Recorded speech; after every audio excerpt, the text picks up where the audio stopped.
HDFC market cap के हिसाब से भारत का सबसे बड़ा बैंक, 12 करोड़ से ज्यादा कस्टमर्स, 1,73,000 एम्प्लॉइज, 9,100 ब्रांचेज और करीब 21,000 ATMs।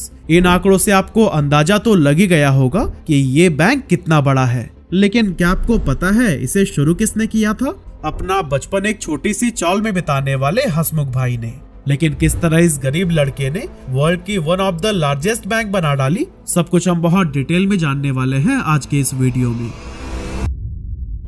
दोस्तों, वीडियो शुरू करने से पहले एक छोटी सी बात क्लियर करनी थी। अक्सर लोग HDFC का मतलब सिर्फ एक बैंक समझते हैं, लेकिन असल में जब HDFC की शुरुआत हुई थी तो वो एक बैंक नहीं बल्कि एक हाउसिंग कंपनी थी, जिसका मकसद था लोगों को घर खरीदने के लिए लोन देना। और इस कंपनी का नाम था HDFC लिमिटेड। बाद में इसी ने ही शुरू किया HDFC बैंक, जो आज इंडिया का सबसे बड़ा प्राइवेट बैंक बन चुका है। तो इस वीडियो में हम पहले जानेंगे HDFC लिमिटेड की स्टोरी, जो कि बहुत ही इंस्पायरिंग है, और फिर हम आपको लेकर चलेंगे HDFC बैंक की उस जर्नी पर जिसने इसे आज इंडिया का सबसे बड़ा बैंक बना दिया। तो फिर कोई कंफ्यूजन मत रखिएगा, बस वीडियो के साथ बने रहिए, आगे सब कुछ स्टेप बाय स्टेप क्लियर होता जाएगा। तो दोस्तों, कहानी शुरू होती है 10 मार्च 1911 से, जब सूरत की एक मिडिल क्लास फैमिली में जन्म हुआ हसमुख भाई पारेख का। बचपन एक छोटी सी चौल में बीता, जहां ना पैसे थे ना कोई सुख सुविधा, लेकिन हसमुख भाई के सपने हमेशा बड़े थे। इसीलिए वह दिन में पढ़ाई करते और रात में पार्ट टाइम जॉब। उनकी मेहनत और लगन का ही नतीजा था कि उन्हें लंदन स्कूल ऑफ इकोनॉमिक्स में पढ़ाई के लिए स्कॉलरशिप मिल गई। पढ़ाई पूरी करने के बाद जब वापस वह भारत लौटे तो मुंबई के सेंट जेवियर्स कॉलेज में 3 सालों तक इकोनॉमिक्स पढ़ाया। लेकिन हसमुख भाई का दिल तो कहीं और ही लगता था। उन्हें टीचिंग से ज्यादा इंटरेस्ट था फाइनेंस इंडस्ट्री में। इसीलिए उन्होंने लेक्चरर की जॉब छोड़ दी और उस दौर की जानी मानी स्टॉक ब्रोकिंग फर्म हरकिशन दास लुखमीदास को ज्वाइन कर लिया।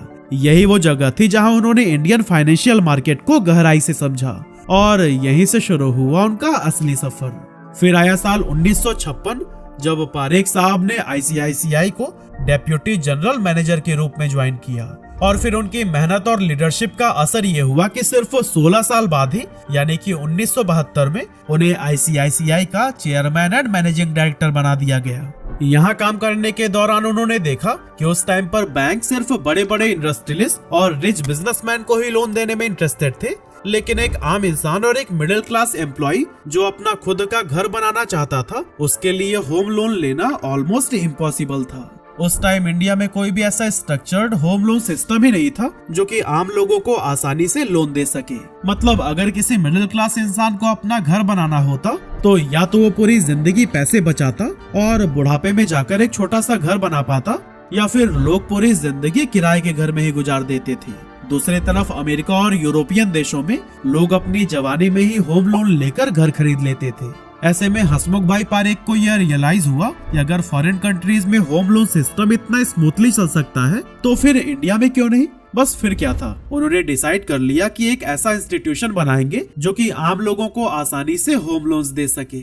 इसके बाद साल 1976 में ICICI से रिटायरमेंट के बाद उन्होंने इस ड्रीम पर काम करना शुरू कर दिया। लेकिन जब वो ये आइडिया लेकर उस टाइम के finance secretary doctor Manmohan Singh के पास पहुंचे तो जवाब आया, ये कॉन्सेप्ट इंडिया के लिए बिल्कुल नया है और सक्सेस की कोई गारंटी भी नहीं है। मतलब साफ था कि सरकार को भी इस प्रोजेक्ट की सक्सेस को लेकर काफी सारे डाउट्स थे। लेकिन दूसरी तरफ हसमुख भाई पारेख का मन बन चुका था और अब वो पीछे हटने वालों में से नहीं थे। रिटायरमेंट के सिर्फ 1 साल बाद यानी 1977 में उन्होंने इंडिया की बिजनेस कम्युनिटी से मदद ली और शुरू की हाउसिंग डेवलपमेंट फाइनेंस कॉर्पोरेशन यानी कि HDFC की। लेकिन दोस्तों, ये कोई आम फाइनेंस कंपनी नहीं थी। इसका पर्पस सिर्फ एक ही था, हर भारतीय को उसका खुद का घर दिलाना। यह भारत की पहली हाउसिंग फाइनेंस कंपनी थी जो सिर्फ और सिर्फ होम लोन्स पर फोकस करती थी। लेकिन अब इस नए वेंचर को सक्सेसफुली चलाने के लिए एक विजनरी और हाईली स्किल्ड लीडर की जरूरत थी। इसीलिए हसमुख भाई पारेख ने अपने भतीजे दीपक पारेख को HDFC से जुड़ने के लिए इनवाइट किया। असल में दीपक पारेख ने institute of chartered accountants in England and Wales से CA की पढ़ाई की थी और उस टाइम वो चेज मैनहट्टन बैंक में एक हाई पेइंग जॉब कर रहे थे। असल में चेज मैनहट्टन बैंक को ही अब JP मॉर्गन चेज के नाम से जाना जाता है। दीपक पारेख को ग्लोबल फाइनेंस और बैंकिंग का जबरदस्त एक्सपीरियंस था और वो बहुत अच्छी खासी कमाई कर रहे थे। लेकिन इसके बावजूद जब हसमुख भाई ने उन्हें एचडीएफसी ज्वाइन करने के लिए कहा तो बिना किसी हिचकिचाहट के उन्होंने ये ऑफर एक्सेप्ट कर लिया। वापस इंडिया आने के बाद से दीपक पारेख जी जान से एचडीएफसी के साथ में लग गए, लेकिन ये सफर आसान बिल्कुल भी नहीं था। उस दौर में लोग लोन लेने से डरते थे। लोगों को लगता था लोन मतलब कर्ज, और कर्ज तो बुरा होता है। समाज में कर्जदार होना शर्म की बात मानी जाती थी। ऊपर से लोगों को बैंक्स और फाइनेंशियल इंस्टीट्यूशंस पर भरोसा ही नहीं था, क्योंकि उनका मानना था कि ये सब तो बस अमीरों के लिए बने हैं, हम मिडिल क्लास वालों के लिए नहीं। मतलब कि ज्यादातर इंडियंस मेंटली रेडी ही नहीं थे ये मानने के लिए कि लोन लेकर भी घर बनाया जा सकता है। अब दीपक पारेख के सामने सबसे बड़ा सवाल था, लोगों का ये माइंडसेट बदलेगा कैसे। इसके लिए उन्होंने 3 बड़े स्टेप्स लिए।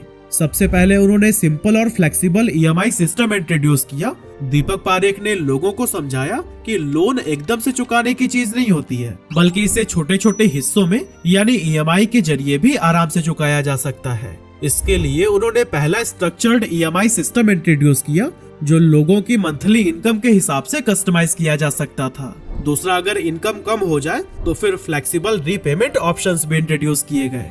और तीसरा, एचडीएफसी ने लोन की रीपेमेंट पीरियड 15 से 20 साल तक की रखी, ताकि ईएमआई कम आए और ये लोगों पर बोझ न बने। अब धीरे धीरे इंडियंस को समझ में आ गया कि अरे, जितना हम रेंट हर महीने देते हैं उतने में ही तो ईएमआई देकर अपना घर भी खरीदा जा सकता है। इन सब सुविधाओं के साथ ही एचडीएफसी ने कस्टमर फ्रेंडली सर्विस दी, ताकि लोग खुलकर लोन के बारे में सवाल पूछ सके। इन सारे एफर्ट्स का नतीजा ये हुआ कि धीरे धीरे एचडीएफसी के कस्टमर्स बढ़ने लगे और फिर 1980 से लेकर 1990s तक एचडीएफसी बन गया इंडिया का सबसे बड़ा हाउसिंग फाइनेंस प्रोवाइडर। चाहे बड़े शहर हो, छोटे कस्बे या गांव, लाखों इंडियन फैमिलीज का घर खरीदने का सपना एचडीएफसी ने पूरा किया। लेकिन यहाँ एक सवाल यह आता है कि एचडीएफसी तो कोई बैंक था नहीं, तो फिर ये लोन देने के लिए पैसे कहाँ से लाता था। तो दोस्तों, एचडीएफसी ने शुरुआती फंडिंग बड़े फाइनेंशियल इंस्टीट्यूशंस और फॉरेन इन्वेस्टर्स से ली, जो कि इंडिया में हाउसिंग फाइनेंस को सपोर्ट करना चाहते थे, और इसमें वर्ल्ड बैंक जैसी एजेंसीज भी शामिल थी। लेकिन फिर धीरे धीरे जब एचडीएफसी की क्रेडिबिलिटी बढ़ने लगी तो लोकल इंडियन इन्वेस्टर्स ने भी इसमें इंटरेस्ट दिखाया और कंपनी में अच्छा खासा इन्वेस्टमेंट किया।